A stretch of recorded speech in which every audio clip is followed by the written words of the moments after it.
odpočinek a zároveň oběd, salám mám. Protože si tady nemůžu teď nic uvařit, je všude hrozný vichr. Chvíli to fouká, mě to zasypalo listím takhle ze zhora dolů. Už to zase začíná. Potom zase ze zdola nahoru. Já nevím, co se to děje. Tamhle si natočím vodu. No, už to.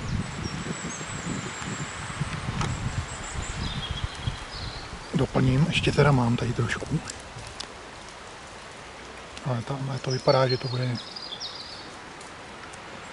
ne úplně špinavý. Pak budu pokračovat, tamhle někde cesta. Ani není vidět, nahoru někam to vede. Potřebuji najít nějaké místo, kde nefouká.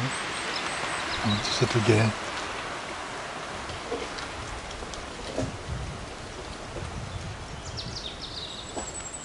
Abych si tam mohl něco ohřát aspoň. A hlavně najít místo na spaní.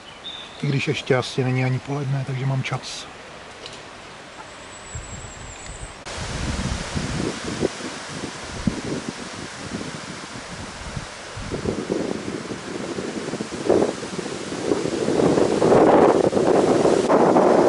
Časí se zbláznilo.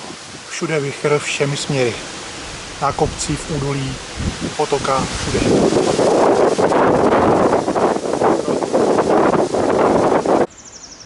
Konečně jsem našel místo na spaní.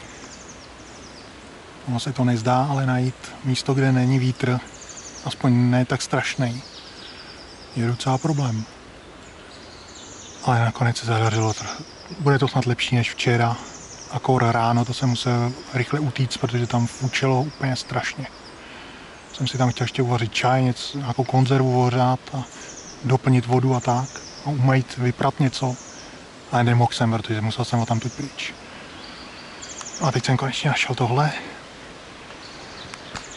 Je to blízko města, tam dole je město. Vylez jsem na kopec a říkal jsem si, že z jedné strany toho kopce musí být prostě míň větru. Tak tady to vypadá, že to je v pohodě. Takže chvíli si odpočinu, postavím tady stříčku, nebo plachtu. A tamhle je ještě potůček malej. To asi není vidět, ale ten je hodně malinký. Tam se asi voda nabrat nedá, ale to nevadí, protože vede dolů a tam je studánka a tam teče proudem čistá voda, takže tam jsem si už teďka nabíral trošku, tam si můžu když tak potom taky nabrat kolik chci. Takže by to mělo být v pohodě.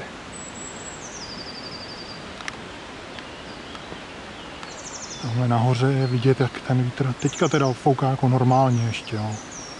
Bývá to tak dvakrát horší nahoře, ale dole je to celkem klidný. No, teď je to klidný docela i nahoře, no.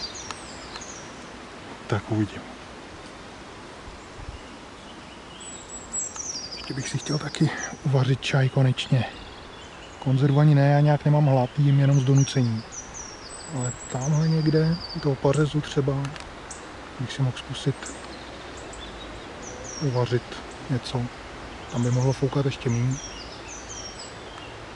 Mám strašnou chuť na čaj a celý den a nikde není místo, kde bych si ho mohl uvařit, protože všude je strašný vichr a to by mi sfouklo i ten plamen. To se nedá. Takže snad teď. Tady nabíjím mobil. Každou chvíli mi do toho vleze stín, takže to musím poponášet na sluníčko. 0,7, jak to? Má tam být aspoň jedna, aby to nabíjelo líp. 1,1, tak se mi to líbí.